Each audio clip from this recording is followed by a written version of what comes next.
mga kababayan, ang pambansang awit ng Pilipinas. Bayang pag-ibig sa silananan, alam ng puso sa likod ko'y buhay. Lupang pinitang, kita ng pag-ibig sa pagtutubig. Kita pasisipin sa nalagang bubong sa sipilang sa langit ng bagang. Ay hinatang pinataw sa pagkayang ginagawa. Sa lang matawag mo'y nanumpay na nagtitigil. Ang ituloy na parang niya kaya ang kanyang matitigil. Luman ang araw niya, warapin pansin ka, uri nagit sa akin mo. Ang bigaya na kanya'y marami, na mamatay ng dahil sa'yo.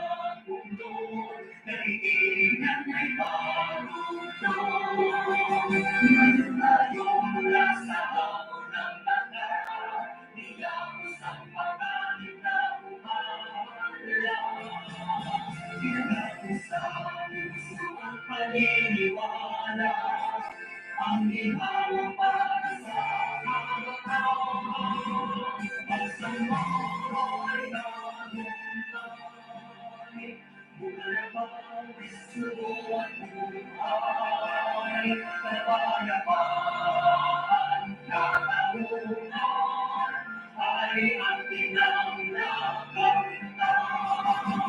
Alhamdulillah, alhamdulillah, pagpalain mo sa mundo. Magsamo, lagi kang mamahalin.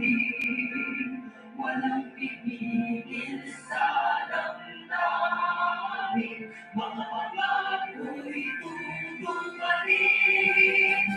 Habang buhay kami sa'yo'y magpapatay, mananatili sa puso't isipan. Ang lahat pumutik ay nanabuwis ng buhay, nasa pilang may kapal. Ang sama'y nagumpay, bunga ng pawis, subuan buhay, kapayapaan, katarungan, ay ating ang nakamtan. Alhamdulillah, alhamdulillah, pagpalain mo sa mundo.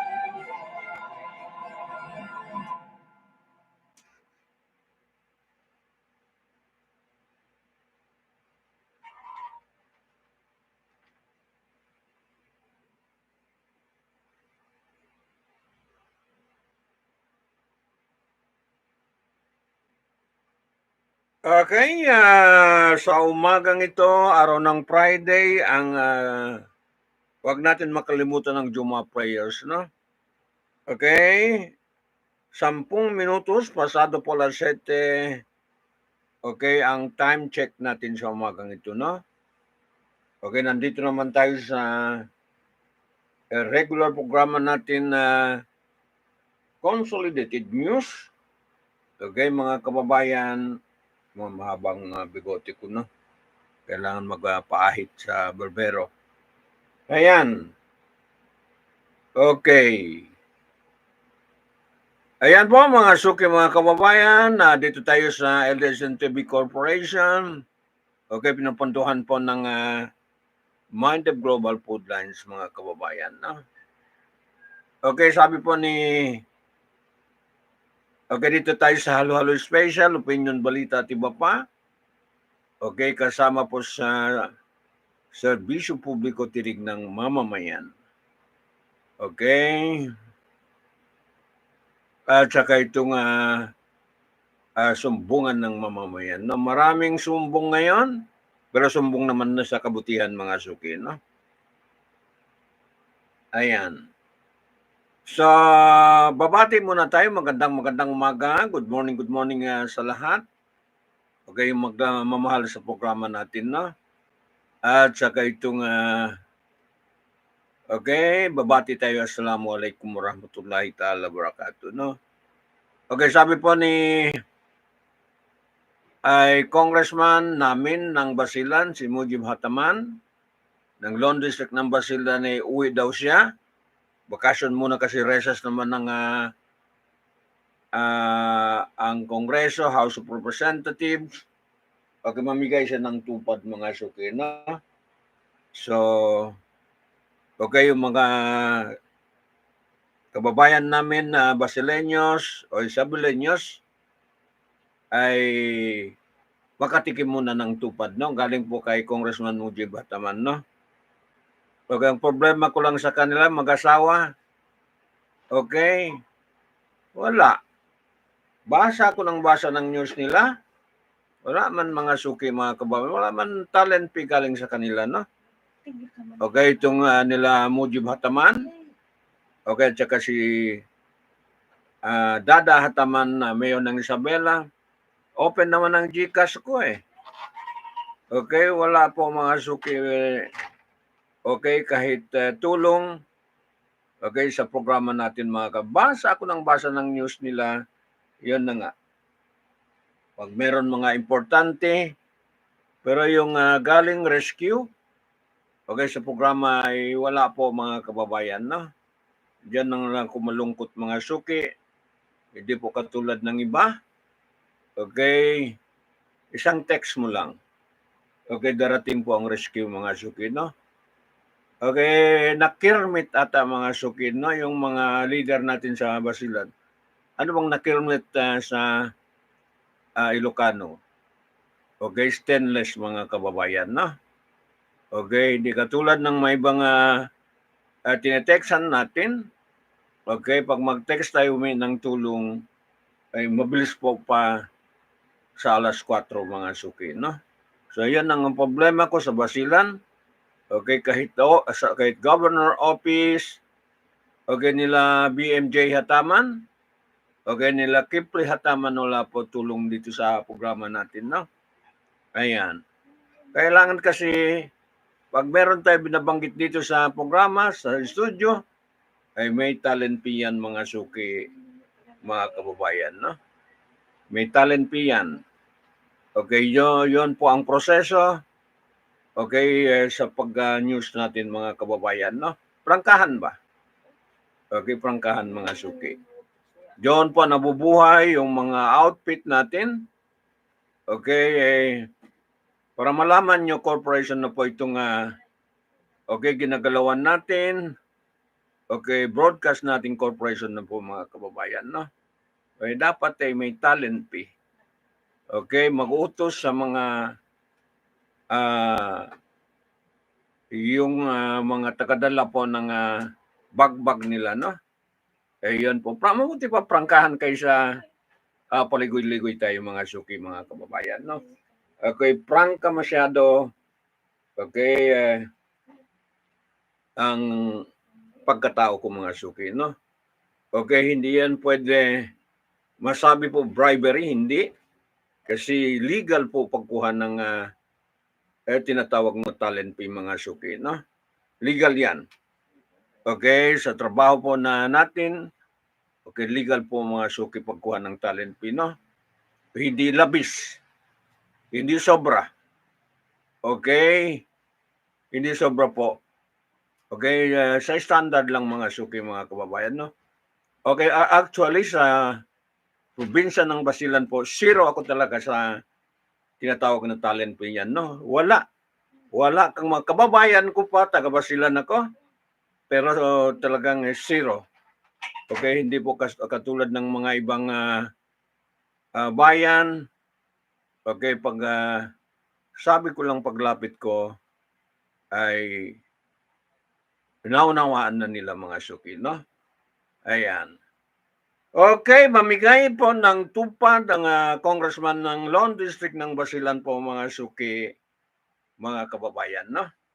Okay, maya-maya pag okay, ay basahin po natin ang detalye ng news, no? Ayan. And then dito po sa kudigo ko, ayan po ang bomb government. Okay, bakit ba pinatay yung aircon mga suki? Grabe itong okay, boss namin dito mga suka, init. Ayan po mga suka. Sandali lang, paandarin ko muna itong okay, aircon ng studio, no? Grabe itong sige.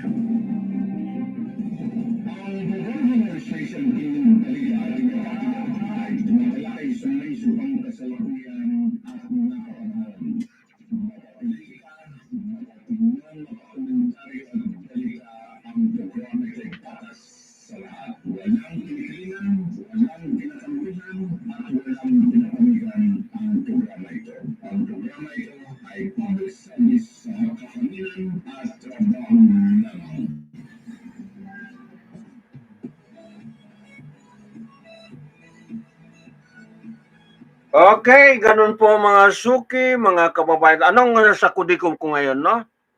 Okay, nakalula po ang budget po ng Bangsamoro government, no? Okay, sa ika-3 pagbasa, okay, pasado na po ang naku, malaking pondo po mga suki, no? Ang BAM government, pinamunuan po ng dating revolusyonaryo, okay, si Chief Minister Ahud Balawag Ibrahim, known sa revolution ay si Haji Murad Kagi. Ang tawag niya sa Maguindanao, Kagi Murad Ibrahim. Wala din eh. Okay, wala ding talent fee. Okay, sa opisina po ni Kagi Murad Ibrahim, no? Zero. Okay, zero po ang opisina po. Okay, ni Kagi Murad Ibrahim. Daming news na binabasa natin and then hindi po makakaintindi mga suki, no? Okay, wala po. Okay, wala po. Zero. Okay, ang opisina po ni Kagi Murad Ibrahim, no? Kahit man lang sa loob ng 1 taon po na magbasa ng news nila, kahit lang pasubali, okay, meron po ay tulong po sa programa mga suki, no? Okay, katagal tayo mag-news sa kanila, magmula po sa kapayapaan yung peace talk, ay tanungin mo po si Bapa Iqbal mga kababayan. Alam nila yan. Okay, pag meron na sumablay mga usapan, agaran po tinatawagan ko itong si Kagi. Okay, itong si Muhager Ikmar, no? At saka yung namayapang, okay, si Japor Gadjali, no? Okay, sana speaker yon, pero hindi po, okay, hindi po nakapag-servisyo na po mga kababayan, no? Okay, tandang-tanda ko noon, pag medyo pumalpak ang usapan, okay, tagasalo po ang programa natin, no? Okay, magmula po sa General Santos City, okay, tinawagan natin ipompat sila mga kababayan, no? Okay, so ganun lang ang buhay. Okay, mga suki, hindi naman ko maghinakit mga suki, no? Kasi survive lang ko. Pero yung maaalala na, okay, nang maalala noon, yung samahan ba? Okay, hindi sana magkalimutan mga suki, no? Okay, kahit lang sa public service, ayan po. Iba na kasi, okay, pag nasa milk and honey ka na mga kababayan, no? Okay, masarap kasi ang milk and honey. Okay, pag dyan ka na sa kapangyarihan mga suki, no? Okay. So, okay lang para sa akin, walang problema. Okay. Yung mga alala nakaraan, ayan po mga suki, dapat maalala nila, no? Okay, zero rin sa kanila mga suki, mga tagapakinig. Okay? Kahit lang mga katapusan ng taon, okay, pag serbisyo natin sa kanila, ay makaintindi mga suki, no? Ayan. Ayan po mga suki, mga marami tayong naalala sa umagang ito, no? Araw kasi ng Biyernes. Okay, nakalula po ang pondo po, 98.47 billion, okay, pondo ng BARM government, okay, para sa 2024 mga suki, no? Okay, sa ikatlong pagpasa ng BTA Parliament po mga kababayan, sa ikatlong pagbasa, ayan, ang BTA Bill 262 ay nagkaroon po ng unanimous vote ang mga miyembro po ng parlamento mga kababayan, no? Ayan. Ayan. So, ay dito po nakalula po ang budget nila, no? Okay, pero sa tingin ko, sa monitor ko sa mga kaibigan ko, wala gaano project mga suki, no? Baka 2024 kasi last na. Okay, kasi regular election yan, mga isang taon po mag-implement ng budget pagpasok ng 2025, Mayo. Okay, tinakdam ng batas ng COMELEC ay mag-election na po mga suki, no? Ayan, mag-election na. Ayan po mga suki, okay, mga taga-subaybay natin, no? Ayan. Ayan po mga may balita natin sa umagang ito. Ay, okay, dito po sa impilan natin, okay, dala po ng Mind of Global Food Lines, no? Okay, so, okay, itong mga programa ito, okay, tinutulungan po ng Mind of Global Food Lines para lang maka-produce ng balita po araw-araw mga suki, no? Araw-gabi, okay, sa programa natin. Yan po ay sumasalo, okay, sa mga expenses, sa gasolina, sa operation po, sa pasahod ng itong ADLSNTV ng mga kababayan, no? Ayan, yan po tagasalo. Magpasweldo, magbigay ng allowance, okay, bili ng gasolina, kuryente, operation po mga suki, bayad ng okay, ilaw. Okay, mga 20,000 a month po ang bayad ng ilaw dito sa studio. Ganun po kalaki mga suki, no? Okay. Okay, para lang makasurvive, kaya nga magnegosyo pang Mind of Global Food Lines, no? Okay, para meron po pagbayad ng obligation mga suki, no? Ayan. Bills ng telepono, bills ng lahat na po mga kababayan, no? Okay. Kung ba sa corporation, CAPEX. Okay, naintindihan natin ng CAPEX. Okay, capital and expenditure ay kahit maliit tayo, magalaan tayo mga kababayan, mga suki, no? Okay. Okay, ang NPC po ay sinususpende po, sinususpense ang SMNI operation. Okay, sa loob po ng 30 days, no? Na wala nang gigikan sa masa po ni Tatay Digong, no? Okay, kinokondem po ni Tatay Digong itong mga national government office katulad ng MPC. Okay, ano ba yung isa? Regulatory board ng yung lagi nang suspend po kanila Joy De Leon. MR, ano ba yun? ML, nakalimutan ko na yung sa television. Okay, yan po. Hindi nakalimutan ko ng pangalan, no? Okay. So, lagi mag-suspend po sa, okay, kanila TVJ ngayon, no? Okay, pag may nadulas po ang dila po ni Joy De Leon po, suspended siya lagi mga suki, no? O kaya i-kwan siya. Okay, parang restricted muna mga kababayan, no? Ito ay suspension po. Okay, ng itong itong SMNI mga kababayan mo, taga Davao ang may-ari. Okay, si Pastor Kiboloy mga suki, no? Okay, yan po ang mga maibigay natin na pahapyaw na news. Okay, kasalukuyan mga suki, no? Ayan. So, sandali lang. Okay.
I do not think that as someone who never came from that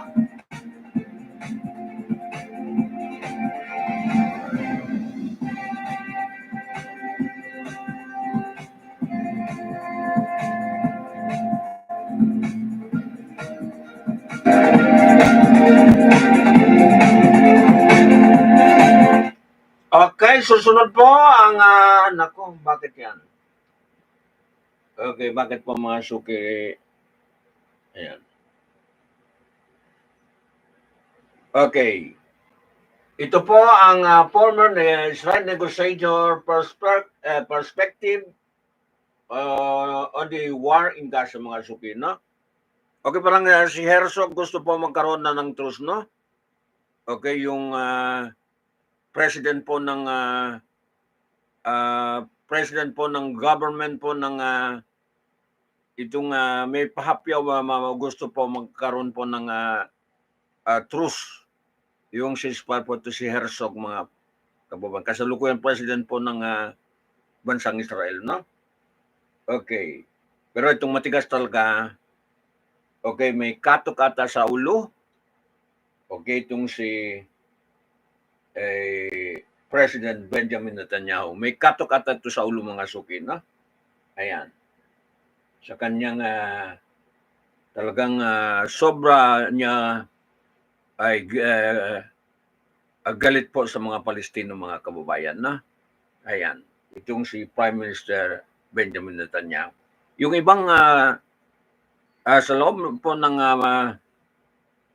government po na marami rin mga moderate katulad natin, katulad ng pag-iisip ko, puro kapayapaan. Okay, maraming mga moderate din doon, no? Katulad na siya Herzog ito. Okay, na gusto magkaroon po ng truce, no? Pero itong matigas na itong mga tinatawag po na war cabinet po ng IDF po ng Israel mga suki, no?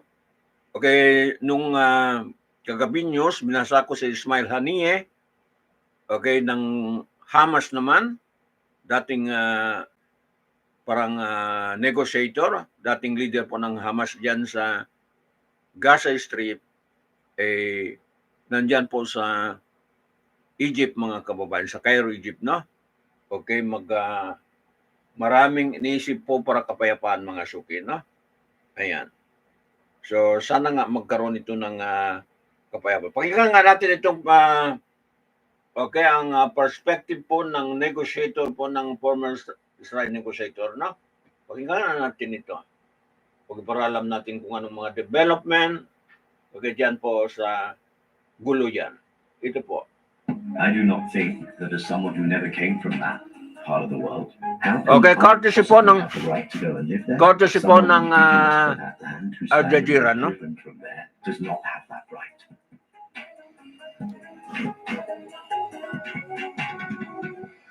Taking center stage today is Daniel Levy, president of the U.S. Middle East Project and the former Israeli negotiator with the Palestinians Aqaba during Prime Minister Ehud Barak's leadership and at Oslo B under Prime Minister Yitzhak Rabin. In today's episode, he tells us about the failed peace initiatives during the past 3 decades, the right of return for Palestinians forcibly displaced in the Nakba, as well as the weaponization of anti-Semitism by Israel and the West. Welcome, Daniel. Good to see you. Good to see you in person, Doreen. Are we further away from a political solution now than ever before when it comes to Palestine? Look, your experience working on this issue as an Israeli peace negotiator, we just heard during Taba as well as the Oslo Accords in 1995, might give you some insight as to where things stand right now. Courtesy po ng Al Jazeera, no? Before you answer that, give us some background about how you actually became an Israeli peace negotiator. I'll tell you a story. Please do. Because it's very happenstance. In the first instance, I'm a Brit. I moved to Israel. I'm now a dual national. Everyone in the world has this right to take up Israeli. Okay, pasensya kayo, hindi magano magandang sound, no? I'm serving in the Israeli military. My commanding officer calls me in and says, I'm being transferred to a new position. We have the negotiations. This was Oslo B, 1995, with the Palestinians. I need a lawyer on the team with me. You're a lawyer, right? I said, no, I'm not a lawyer. My degree was in social and political science. But you speak good English. Yeah, I got a degree from Cambridge University. My English is really quite good. When it comes to drafting, I'm okay because I need you. Come with me on the team. That's how I first become. And this was at the time of Rabin, in a very junior capacity. Okay, stop ni former kay Rabin, no? Yitzhak Rabin. Okay, yung na-associate po ng mga rightists. Okay, dyan po sa Look, for anyone kanilang who's bansa. kind of followed your trajectory and follows you now online and reads your articles and listens to your interviews, they would say there's been a change over the years, right? You speak for Palestinians now. You're critical of the Israeli government policies. Was there a turning point? Was there a shift to allow that to happen? I think life is a journey. We learn as we go through life. I always believed in peace. That's what I thought I was doing when we were in those negotiations. I believe in justice, if that means speaking out for Palestinian rights, the Palestinian freedom, against what we see right now, then that's what I'm going to do. And yes, there were experiences I had when I lived there, when I was in an official capacity, when I was in an unofficial capacity. There was exposure to Palestinians, also, of course, exposure to Jewish Israel. I personally believe that Israelis can never have security until Palestinians have security.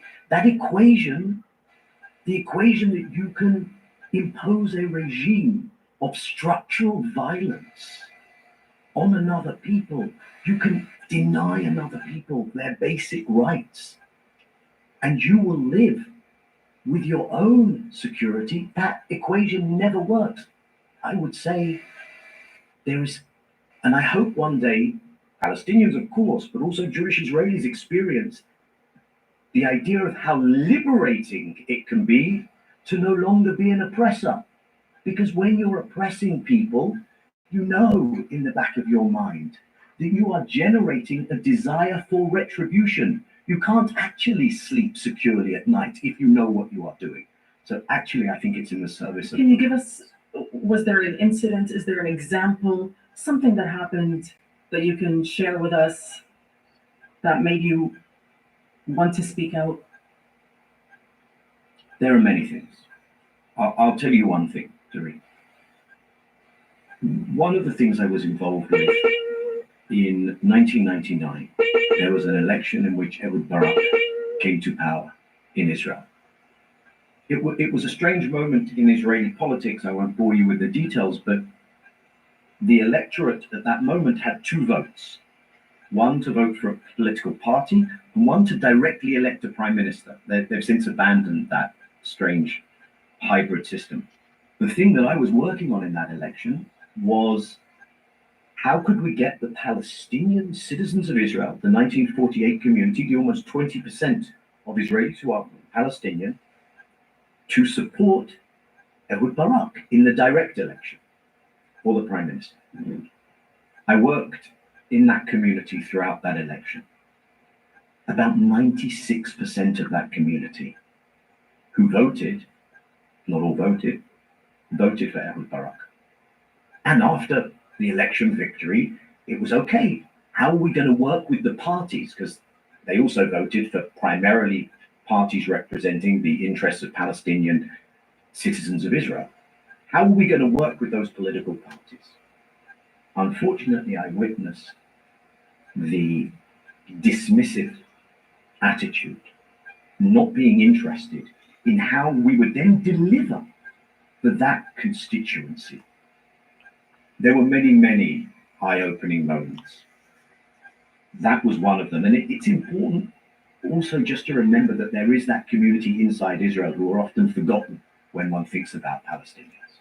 Look, back to my first question that I started with. What does the path to peace look like for you right now? I mean, Oslo led to nowhere. Oslo was a failure.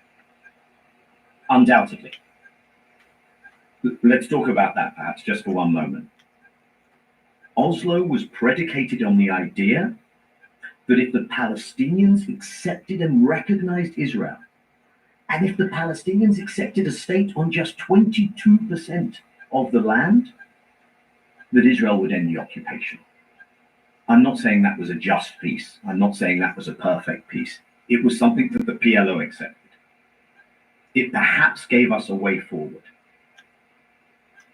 Looking back, and probably at the time as well, it would have been so wise of the Israeli side to have said, here is a historic opportunity.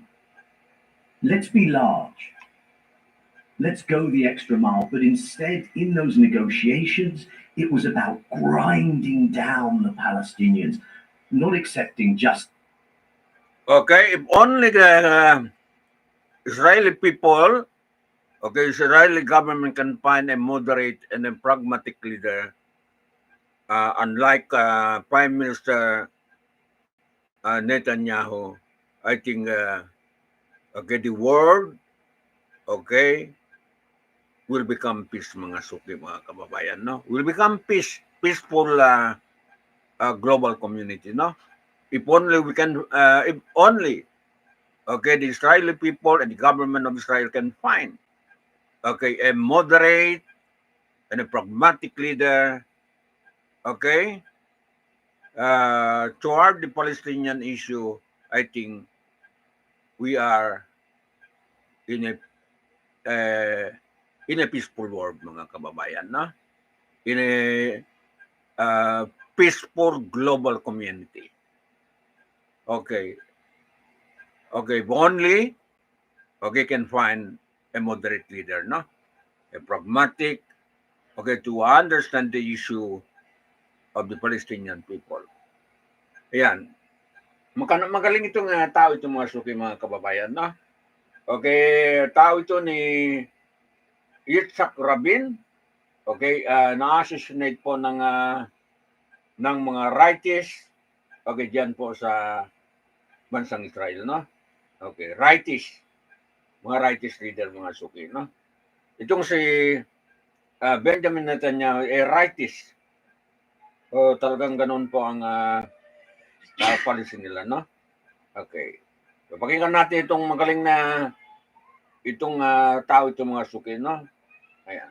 78%, but also a bit more land, but also making sure that East Jerusalem couldn't really be a Palestinian capital, that the Palestinians wouldn't be able to, I could go on. By the way, some years later, the Arab League then produces the Arab Peace Initiative. Again, Israel gets to yes, but decides that its answer is unfortunately going to be no. And one crucial lesson for me from that period, which is hyper relevant to where we are today, in order to get to the finishing line, perhaps, and we can't know the counterfactual if the Israeli Prime Minister at the time, Yitzhak Rabin, hadn't been assassinated by a militant Jewish nationalist extremist.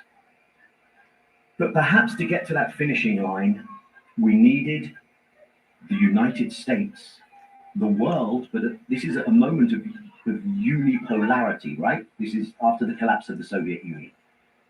Israel needed to be held accountable when it didn't come forward with a serious negotiating proposal, when it continued to build settlements, when it violated those accords.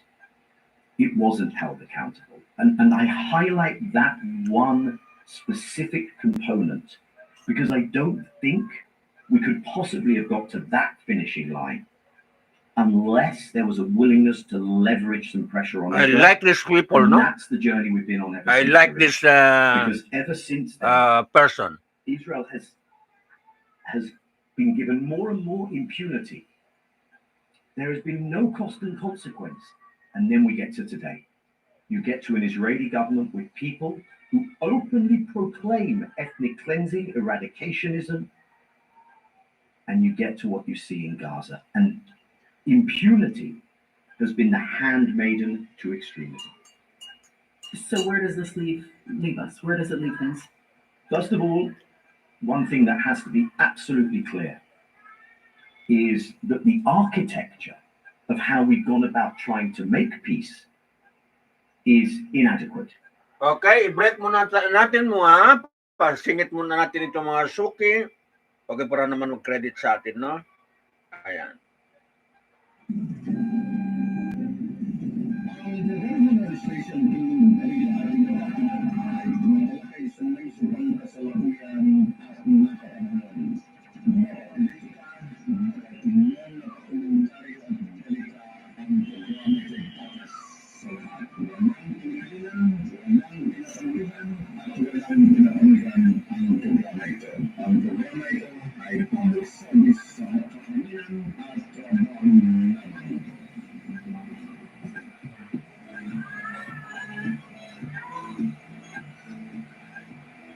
Okay, 44 minutos na po, pasado alas 7. Pasensya kayo, may parang bumalik naman ng problema itong mga suki, no? Okay, pag mga magandang balita ay ganun po mga kababayan. Okay.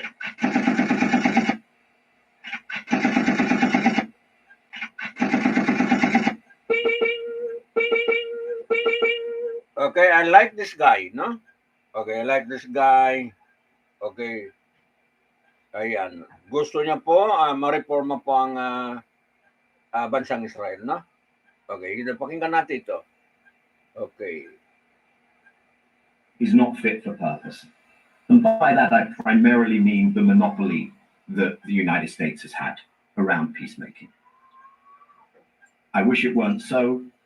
I think America has done a huge disservice to its own national interest, but that is the reality. But we don't live in the world of the 1990s. We don't live in a unipolar American moment. Geopolitics is shifting.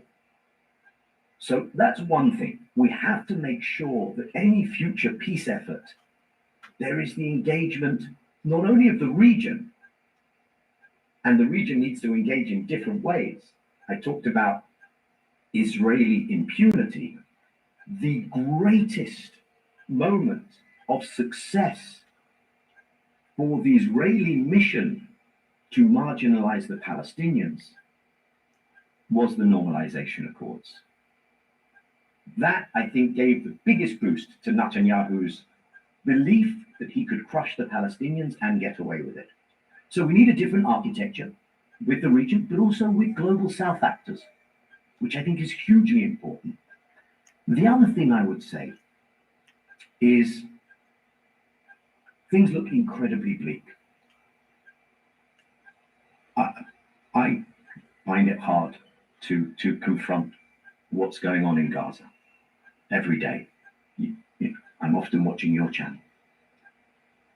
But this has been an incredibly disruptive moment. And I don't want to spread false optimism. But against the backdrop of such bleak times, perhaps this disruptive moment where everything has been turned on its head will cause people to stare into the abyss, because that's where we are right now, certainly for Palestinians. But I would argue that Israel has proved how insecure it is when it continues down this path. I don't think it's going well militarily even. I think Israel's capacities in asymmetric warfare are being challenged. So the hope is that as we stare into this abyss, we can turn this around. And that's not going to happen quickly. First, we have to stop what's currently going on in Gaza. But then we're going to have to design a very, very different way forward. Because, Daniel, I mean, you have issues such as, these are final status issues when it comes to the Palestinians, like the status of Jerusalem, like the Israeli settlements, like security, as well as water rights for Palestinians, Palestinians' right of return, of course, a very important one. Oslo didn't address any of those, or Oslo kind of muddied the waters when it came to these final status issues.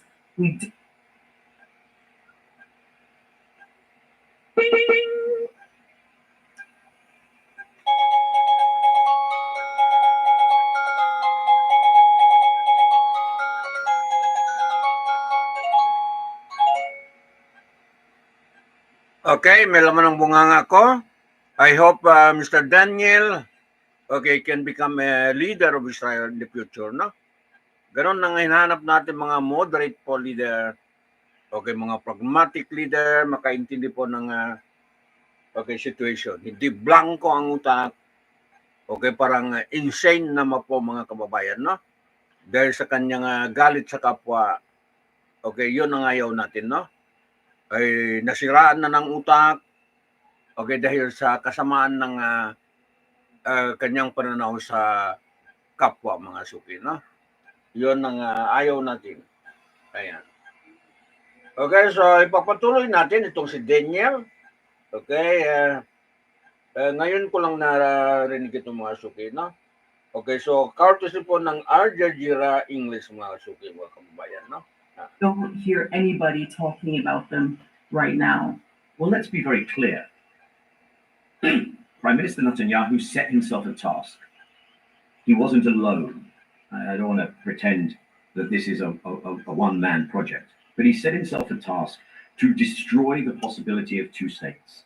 There were plenty of aiders and abettors in that mission. He has gone a very long way towards succeeding in that respect. Now, we're constantly expecting the Palestinians, the constant demand from the Palestinians is, will you recognize, will you accept? What about on the Israeli side? As you said, all of those issues are no longer addressed. For me, that means we have to fundamentally rethink this. Either that's about going to deoccupation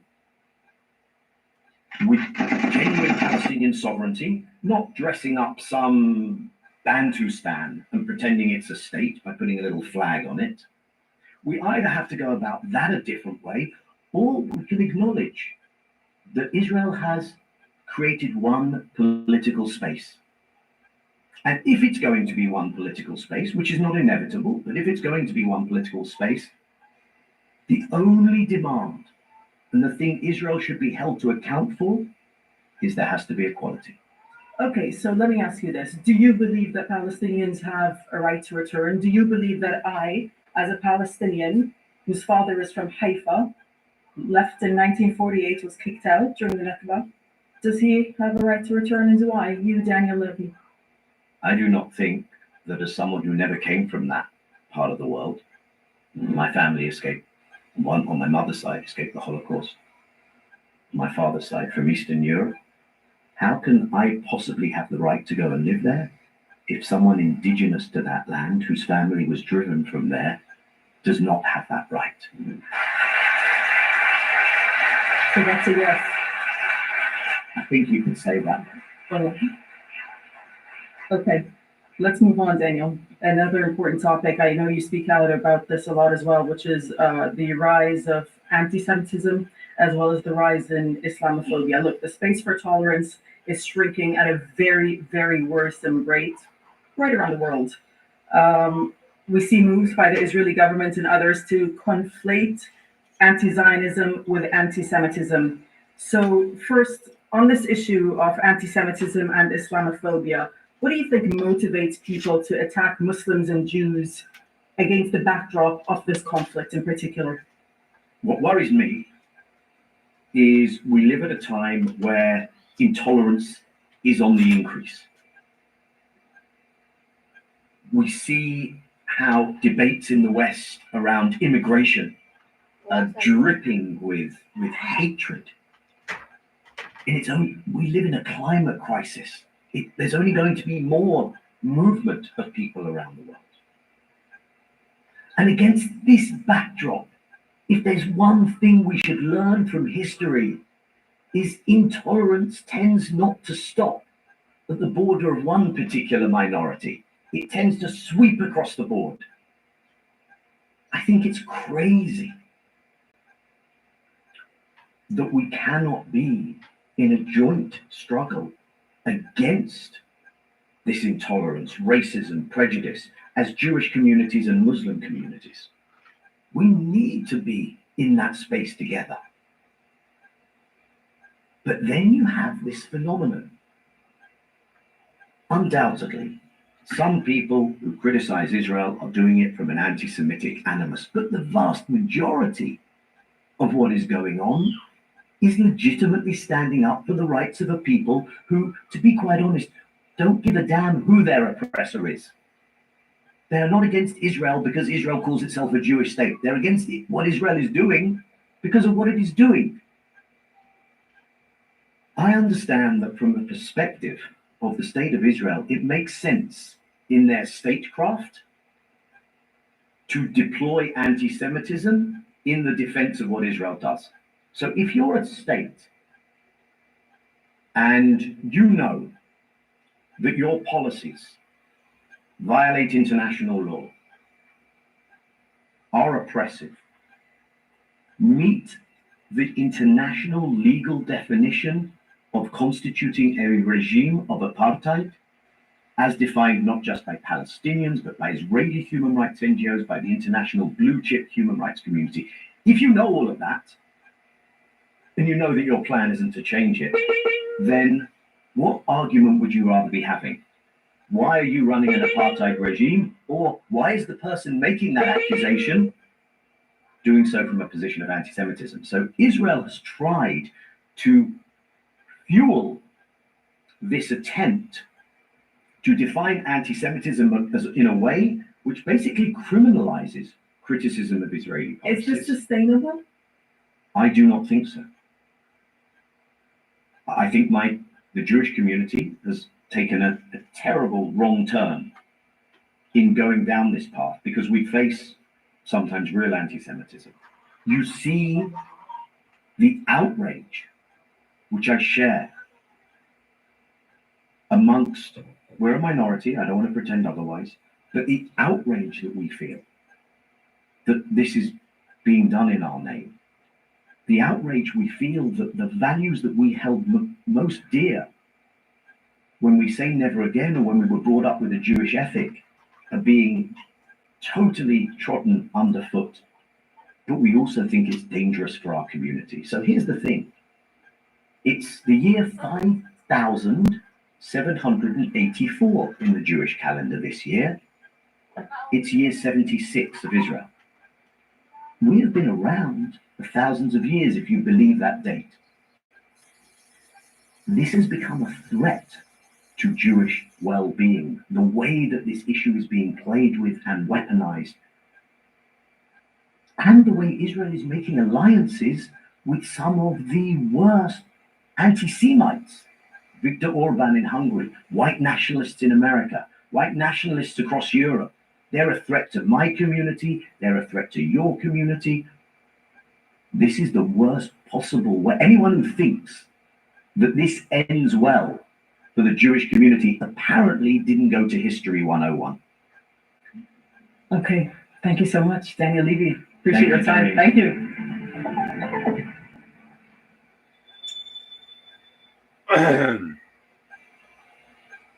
Okay, thank you very much, Danny Levy, no? Courtesy po ng Al Jazeera. Okay, English version mga suki, no? Ayan. So, yan po mga binitawan po ng isang moderate thinker po ng Daniel Levy po ng Israel mga suki, no?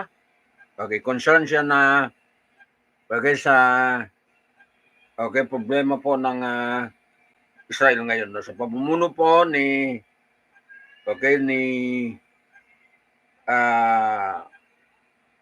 itong si Bibi. Okay, Bibi po mga kababayan, no? Okay, Bibi. Okay, si Prime Minister Benjamin Netanyahu mga kababayan, no? So, ayan. Okay, naging problema po ang sila ngayon, no? Okay. Okay, hindi ko na makita po ang news ni Mujib Hataman, no? Okay, mamigay po ng tupad. Wala na, hindi ko na makita. Okay, saan na yon? Okay, mamayang gabi kung makita natin. Okay, ibalita po natin ang pamigay ng tupad.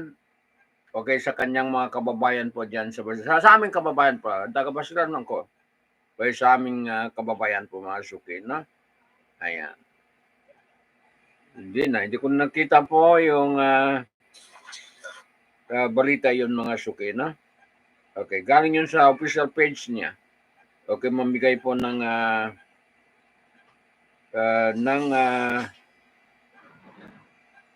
tupad.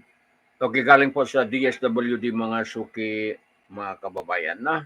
Okay, ang oras natin, wala na tayong oras. 59 minutos pasado alas 7 po mga kababayan. Mga isang balita lang kung meron po. Okay, tingnan natin mga kababayan, no?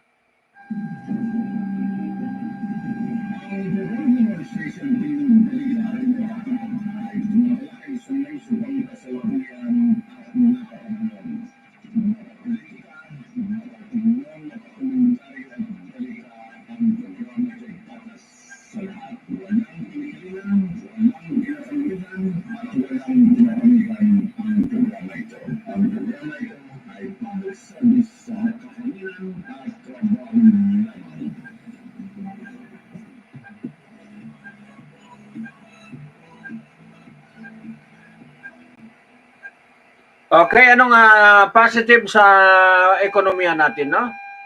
Okay, may talagang problema ito mga suki natin, no? Sabi po rito, faster growth seen. Okay, mga forecast po ng ekonomista. Okay, basahin po natin mga kababayan, mga suki natin, no? Okay, sandali lang. Ito po.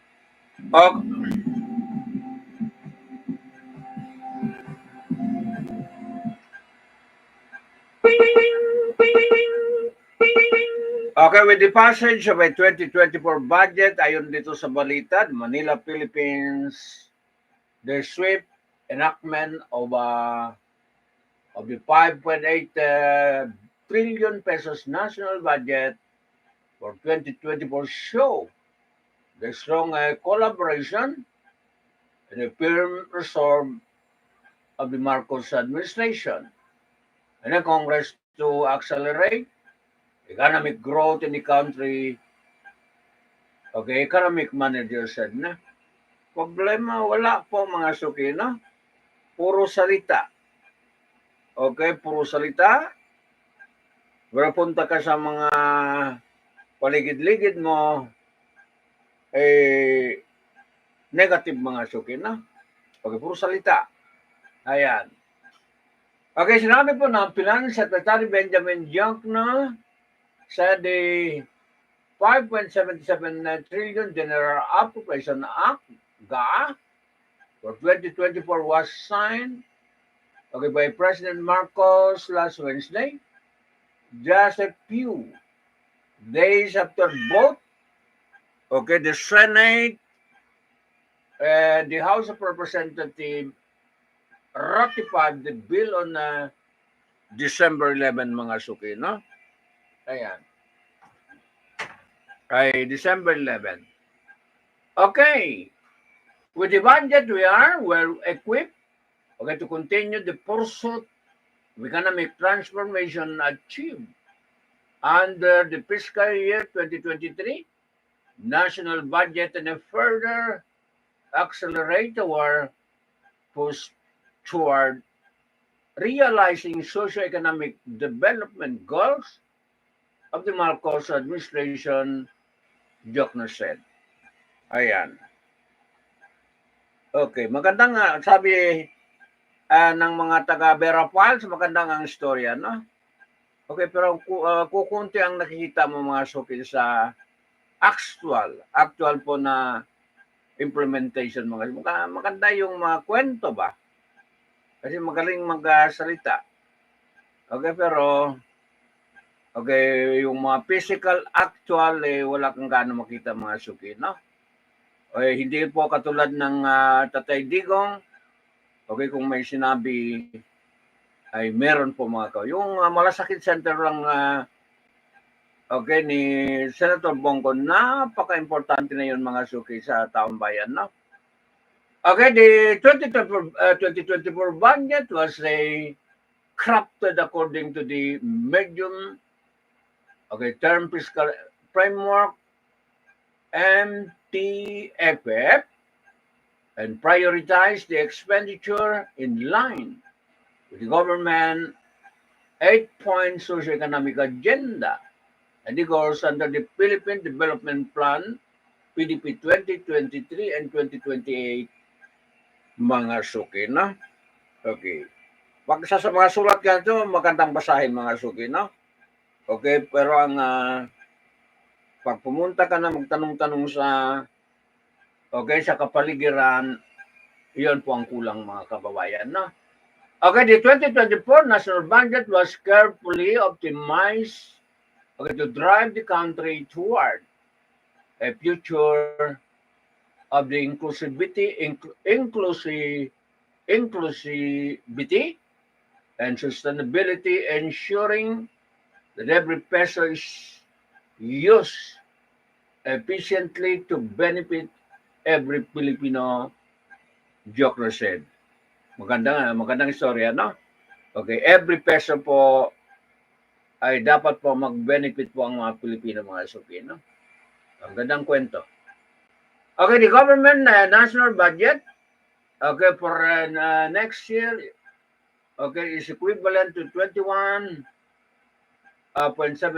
of the gross domestic product, GDP, and it's 9.5% higher than the 5.27 trillion budget for 2023. Ayan po mga suki, na? Okay. Ayan, ipagpatuloy natin ang balita. The social services sector was allocated the largest share of the budget to improve the quality of life of Filipinos, followed by the economic services sector, which provides high investment in the public infrastructure through the Build Better More BBM program. Okay, likewise, the general public services received substantial allocation to cover the expenditure for public order and safety, civil service, and general administration. This was followed by the debt burden to cover interest payment on local and foreign borrowing, as well as net lending, to government corporation that depends to ensure the country's territorial integrity and sovereignty. We are signing the renewal of our annual social contract with the taxpayer that what they have paid faithfully will be rebated to them in full. President Marcos said in a keynote message, according to the president, the national budget details the Philippine battle plan for fighting poverty, combating illiteracy, producing food, ending hunger, protecting the country, treating the sick, and creating job. Tingnan mo. Ang galing talaga ng no? Magaling ba? Magaling po pag sulat ang basahin po mga kawan. Pagpunta ka sa mga paikot-ikot, punta ka sa mga sikad-sikad, punta ka sa mga abal-abal, yung mga tricycle driver, mga jeepney driver, parang wala silang na-feel mga kababayan, no? Ayan. Kasi diyan tayo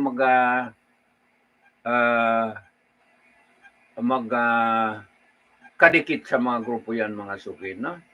Ayan. So, ayawan ko lang sa inyo.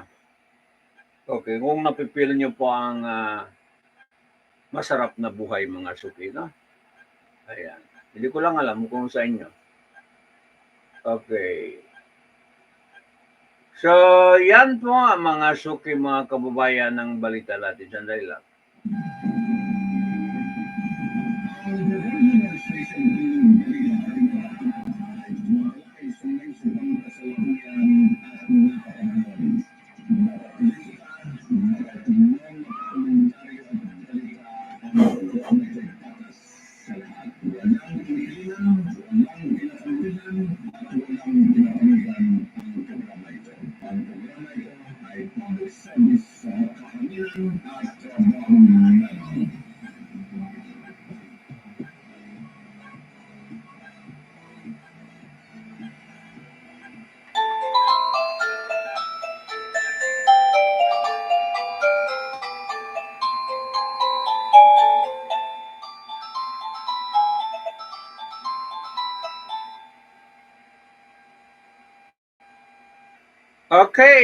Usapang hanap buhay naman tayo. Peso anyo. Philippine Stocks Exchange Index drop to 6,400 level, no? Nung nakaraan ng session ay 6,500 level na, no? Basahin po natin ng dahilan bakit bumagsak. Maraming kwarta, no? Ayan. The peso gained further against the dollar, on Thursday, but continued profit-taking pulled. The stock market cracked down, to, hindi crack no? Hindi crack down, back down pala. Ulitin ko na, ang kamali ko magbasa yun. The peso gained further against the greenback on Thursday, but continued the profit-taking, pulled the stock market back down, to 6,400 level of 400 territory. The currency strengthened by 18 centavos, to 55.57 pesos per $1, no, versus $1. It opened trading, okay, at a 55.78, okay, to 1 greenback. And it ranged from a 55.57, okay, to 55.785 with a volume dropping, okay, to 841 million. But the previous day, at a 1.592 billion ang trading po ng okay, kwarta po mga suki. Currency trading, no? Ayan. Okay, the benchmark Philippine Stock Exchange Index, okay, meanwhile, said to 51.52 points, 51, ulitin ko, 0.52 points, or 0.79% to end the day at a 6,469 to 23 level. Okay, the broader oil share dropped by 0.88% or 30.15 point or 3,444.26. Okay, Stock Financial Incorporated researcher, okay, Michael Propeño, and the Regina Capital Development Corporation Managing Director, okay, Michael Limlingan ba ito? O Michael Ricaport. Okay, said investor had pocketed the gain and a cause the boss to stay in okay, red territory during the entire session, no? Ayan. Okay, at home, hawkish statement from the Bangko Sentral ng Pilipinas, Governor Eli Remolina Jr., stating that the policy rate may remain elevated in the next few months, weighted on the sentiment Propeño added.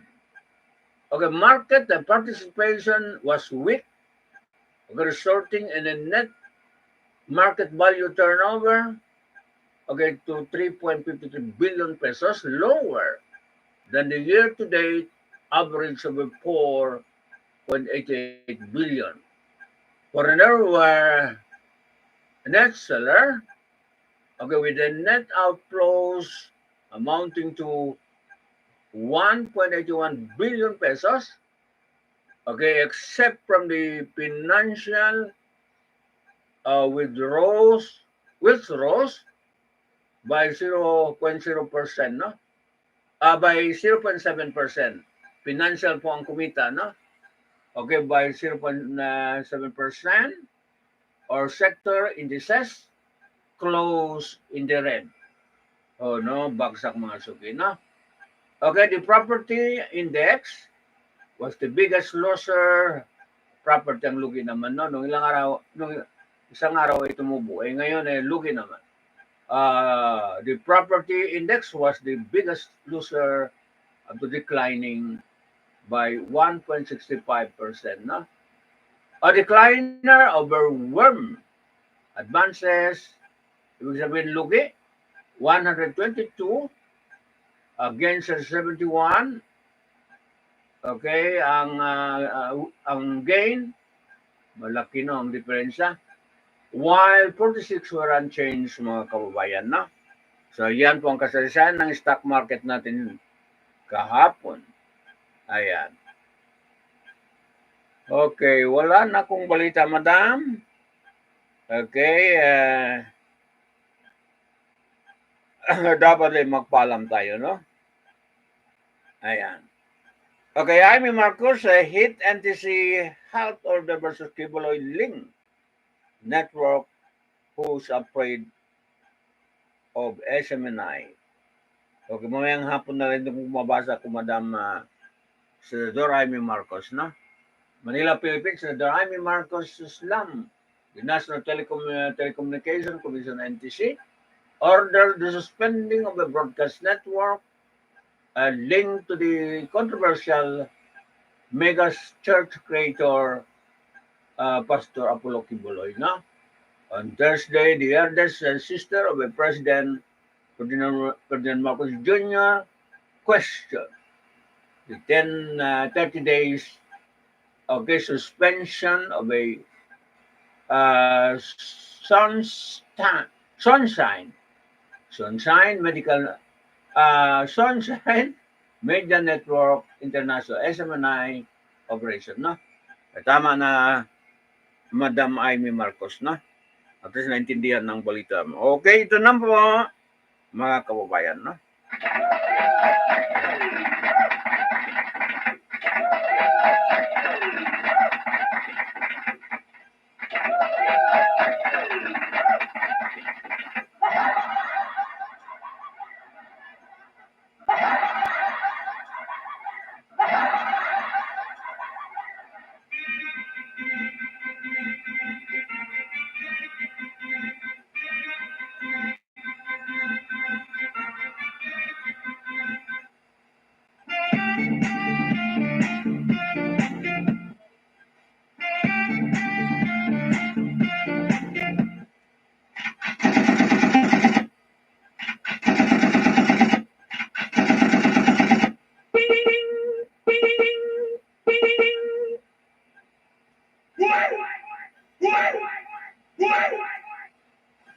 Awesome!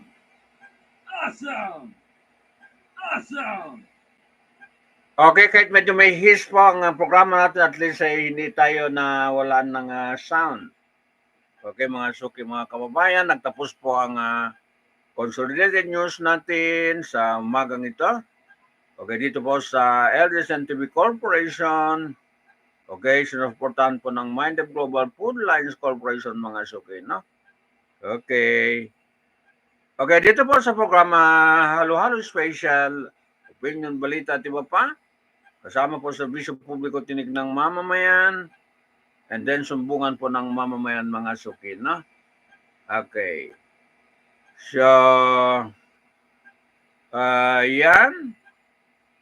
Okay, paalam tayo. Okay, dito sa umagang ito. Manatili po wala tayong masamang tinapay. Overtime na tayo. Araw ng Friday, Juma prayer. Okay, paalala po mga suki, mga kababayan, no? Ayan.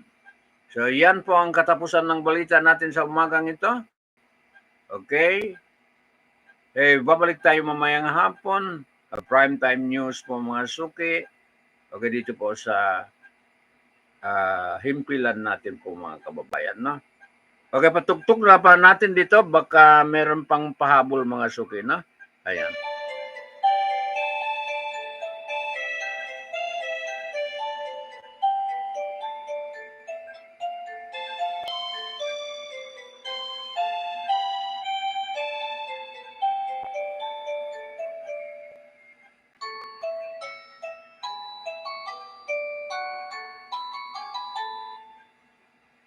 Okay, baka may pahabol pa. Pero ay papadala po sa sa GCash o Paymaya, mga kababayan, no? Okay, sige. Okay, ilang araw na po ay bisperas na po ng ng Christmas po ng mga kapatid natin sa ibang paniwala, mga suki, no? Okay. Lalo na po mga Catholic kay talagang mahilig sila mag-celebrate po ng Pasko. Ayan. Okay, paalam ako. This has been Abs Lamahan lamang po. Okay, sa umagang ito. Bye-bye na. Ayan.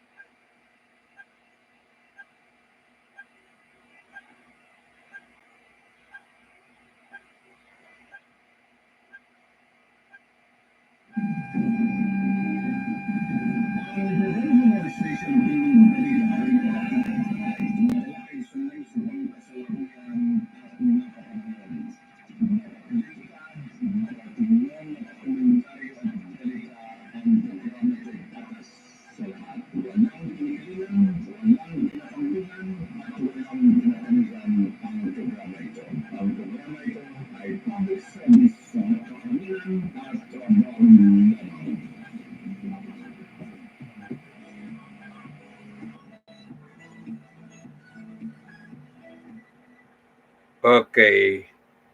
Natigil po mga suki, no? Meron sound po kanina. Okay, yun lang pinaka-problema po mga kababayan.